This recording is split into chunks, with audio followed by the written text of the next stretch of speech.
Hello everyone, my name is Vaishnavi and today I am presenting my study on how Dream 11 Fantasy Kabaddi participation shapes Pro Kabaddi League's media consumption. So, why Kabaddi and why fantasy sport?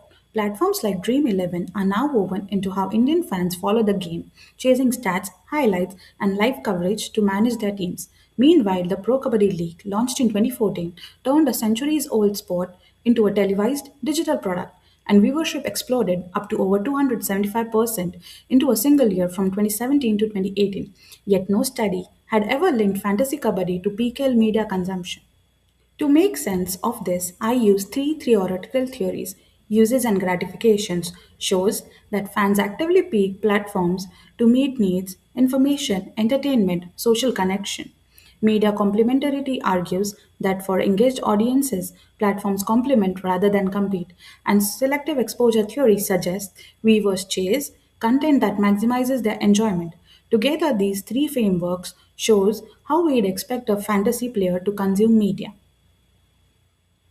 My research question is based on these three lenses. First, does Dream 11 participation affect overall PKL consumption? Second, does that effect differ between television and digital platforms? And third, did the 2025 regulatory change alter the relationship? My main hypothesis H1 predicted that heavy fantasy users would consume more PKL media than moderate and non users, especially on digital platforms. H2 predicted that fantasy participation would correlate more strongly with consumption before regulation than after. Now to the method. The study used a cross-sectional quantitative survey, a conceptual replication of Chan Olmsted and Kwok's 2020 study, adapted to PKL. I used snowball and convenience sampling through PKL athletes and Kabaddi communities with an online questionnaire and informed consent. I aimed for 200 participants but was able to collect only 64 due to the time limitations. And after clearing, 48 responses were valid. The sample was over 90% urban, 81% male, and nearly half between the ages of 18 to 24. Now let's look at the variables in the study. My independent variable was fantasy game participation, the frequency and the depth of the Dream 11 sports. I controlled for general sports involvement using a validated 3 item scale. I also measured 6 motivations from financial rewards to escape and pride. My dependent variables were PKL consumption across 9 platforms: TV, OTT, majors, radio, website, mobile apps, social media, and YouTube. Finally, I captured perceived regulatory impact and demographics. To test my hypothesis, I split participants into 3 groups by their participation scores: non users, those who rarely or never play; moderate users, occasional players; and heavy users, those playing almost every match.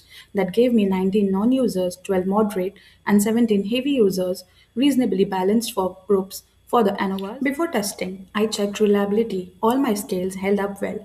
Conbash alphas of 0.88 for sports involvement, 0.76 for fantasy participation, and 0.93 for motivations, all acceptable enough.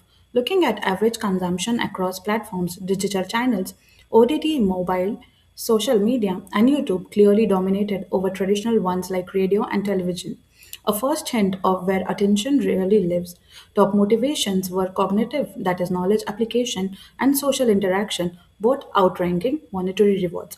In UNG terms, that's active players engage for expertise and connection, not money. So, what actually moves consumption? And here's the twist: general sports involvement showed strong, consistent positive links to every digital platform.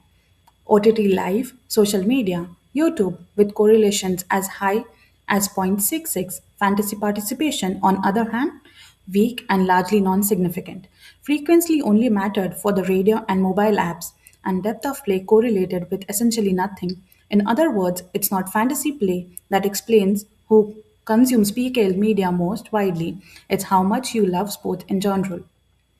Next, one-way ANOVAs across the 3 groups confirmed this. For 8 of 9 platforms, there was no significant difference between non-moderate and heavy users. All p-values above 0.13. Mobile apps came close at p equals 0.056. The only significant result was YouTube, but here's the catch: the pattern was non monotonic, and it actually ran opposite to what H1 predicted, so my hypothesis was not supported. Finally, the regulation, using one sample t-test against the scale midpoint on post-regulatory data, 3 or 4 items sat at neutral, but one reg 4, that is, overall consumption, capturing a perceived overall decline in PKL consumption after regulation was significantly above the midpoint. Interestingly, this perceived impact was positively linked to digital use, website, and mobile correlations around zero point 0.5. So rather than simply suppressing consumption, regulation seems to reroute attention towards accessible digital media. So, what does this mean? Honestly, this is a transparent non replication. The present study does not reproduce Chan Olmsted and Quarks in Kabaddi. The consistent driver here is general sports involvement, not fantasy play. So, what's the difference?